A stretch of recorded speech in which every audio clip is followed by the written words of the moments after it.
Hey everyone, it is your favorite Monique here, who is growing out hair, and it looks interesting. Not the point of this video. First of all, I want to say to M. Stella, I really appreciate you and I love how you often show your appreciation on videos. And it's really nice for someone like me that's making videos because it feels good to be understood, heard, appreciated for what I do. Because I'm not just doing this for myself, I'm also doing this for everyone that is watching. Because I would love for everyone in the whole universe, even people that I don't judge as being the nicest. I would love for everyone to have an amazing life experience. And that's why I share what I share, because all the things that I learn and I share with you are doing that for me. And so, Stella, thank you. And there are some other people that comment and appreciate, and I appreciate you for that. Now let's get into this video. It's on how, as a conscious creator, you should really ditch logic. Logic has no place in the life of a conscious creator because logic belongs to cause and effect. There's a logic to conscious creation, but it's a different one. So when I speak about logic, it's about what's logical to the common thinking person, to common sense. But that doesn't fly in conscious creation. I read a book once by Chuck Palahniuk, who is the author of The Fight Club, and this was a different book. And the book starts with this sentence: what you do not understand, you can have mean anything. And I made another video that's kind of on this topic that I'll link in the description as a related video. Check that one out because it's a really good one. And I want to continue more on this because when you understand this and when you are able to leave logic completely out of the equation, this journey will be so much more fun and easier for you. And don't we all want easy? I'm going to read to you from Lynda Madden Dahl's book 10,000 Whispers. I made an audio version of the book. The link is in the description. And it speaks to, and it gives you an example how logic should be completely out of the door. Before I read to you this part, I also want to say to you and explain to you why is it that logic should go out of the door? Because cause and effect, like common sense logic, cause and effect, makes sense in linear time. It's logical then. But when you understand that everything exists here and now, it's just the perspective, the vibration that changes. And when your vibration changes, everything else in your life can also change and will change because everything is based off of your vibration. Then it doesn't make sense to go through linear time because something that happened yesterday in linear time has zero effect on today, like zero. Because when you change your state of being holy based on the creation you experienced yesterday in linear time, then today it can have done, and it probably has done, a 180, or it fell out of your life completely. It's not even an issue anymore. So leave logic out of the equation because logic just puts you in the state of being a victim to what has happened. You don't have to do that because it's not necessary. Okay, I'm going to read to you this chapter that will illustrate a bit more on how this works. And also, you have to know that the committee, which will be mentioned, the committee is the higher selves or spirits, however you want to see it or call it, that Lynda met Dahl and her husband Stan, they spoke to them via the Ouija board. And a Ouija board, you can look it up if you don't know what it is. It's kind of like a divination board. Jane Roberts, who was channeling the being Seth, she worked, I think in the beginning, with Seth through the Ouija board. And Lynda Madden is a Seth scholar, and so that's why she decided to also get a Ouija board and play with it with her husband Stan. And who came forth for them was the committee. So I will get into it now. The chapter, the title of this part is Catching Probabilities on the Fly. Speaking of probabilities and guidance, here's a story with an interesting slant on both of them. I was driving south from Washington to our Oregon home on one fine day. Since Stan and I make the 4-hour ride regularly, I knew the interstate highway had been under repair for over a month. The week before, I had been delayed 45 minutes and I didn't want to face that again. For many months, I'd been practicing hearing the committee in my thoughts, and I was becoming quite good at distinguishing their words from my own.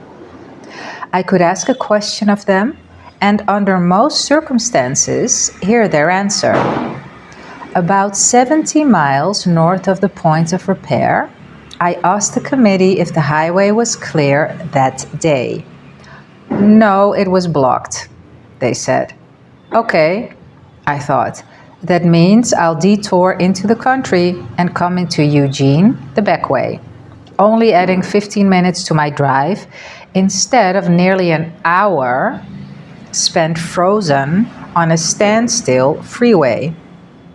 When I reached the point of my detour, which was maybe 5 miles north of the repair area, I turned off and stopped at a mini market to get a soda. On impulse, I asked the clerk if she knew whether or not the highway was blocked. She said she didn't think so, because none of the truckers had mentioned any problems.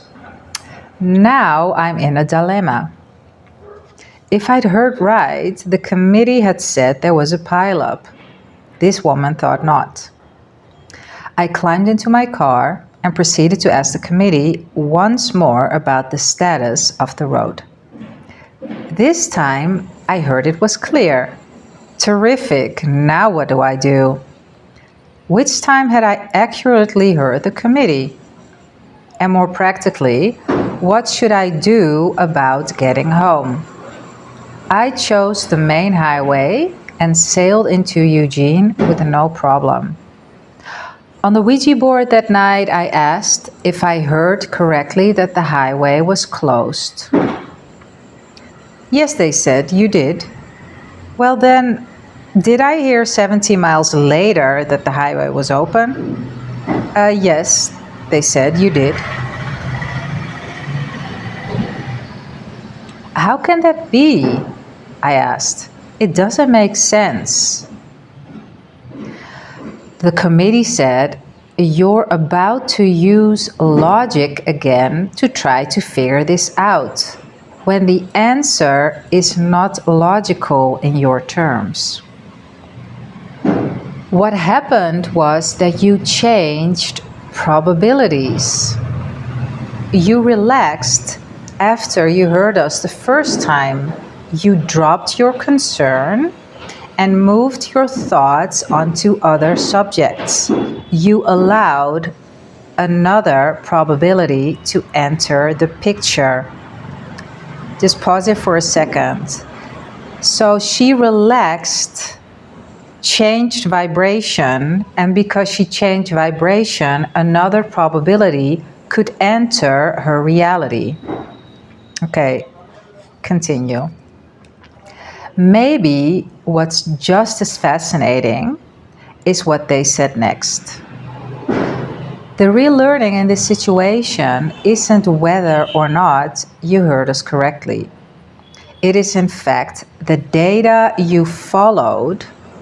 It is in fact that you followed an impulse and asked the clerk her opinion.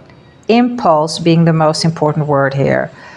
It is in fact that you followed an impulse and asked the clerk her opinion. So inner intuition, higher self speaking to the personality self through a gut feeling. I do this, gut is lower.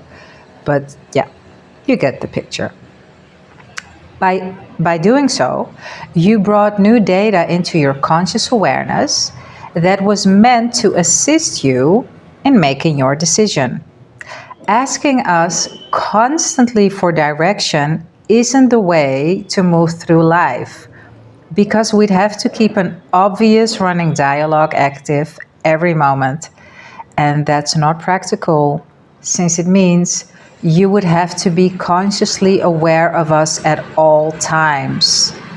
Our normal communication vehicle with you is through impulse and intuition. One last sentence. Our inner selves don't wait for us to query them for guidance. They offer it every second of our lives. Impulses, Seth says, are the closest communication that we experience with our inner self. And now we're back to what this month initially was all about. Well, actually everything that I post is about this. The focus on intuition, because intuition is just us speaking to us, but the greater part of us speaking to the personality self. I am currently in this physical life experience before marriage, Monique Balmati Yochru. And so my higher self will speak to this personality self, no matter which version I am, through intuition. The inner self catches it and gives it through in the form of ideas, inspiration, walking into a street that I didn't want to walk in, eating certain stuff because I feel called to. And as a side note, and you might find it very superficial, doesn't matter, you can think what you want, but I love to have longer nails. And so I thought I had to eat a certain way to have longer nails. So what I was doing, I was taking kale smoothies, drinking kale smoothies, spinach, like all leafy green vegetables. But here in India, this is so not my usual what I do in New Zealand. So I felt very inspired to go to a restaurant here called Dosa Corner, which is delicious. And because I do a lot of yoga, I eat Southern Indian thalis, and which is a plate with a lot of different flavors and dals and a little bit of greens, and it's a very Ayurvedic wholesome meal.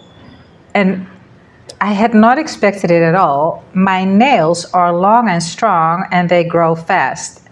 And when my nails and my hair always show how healthy I am, and my skin, like radiant skin, strong long nails, blah, blah. Moral of the story, I didn't even think about it anymore. I thought, okay, it's fine. I'll do the whole smoothie thing again when I'm back in New Zealand. But apparently, it also works with this food. So intuition works on all levels. It doesn't have to be something that you deem like important, because this is important to me, might not be important to you, but I'm allowed to have every desire that I want, including something as superficial as a glowing skin, a beautiful body, and long nails. Which brings me to the end. A fit mind, it creates a beautiful body and an epic life. I trust that this was helpful for you.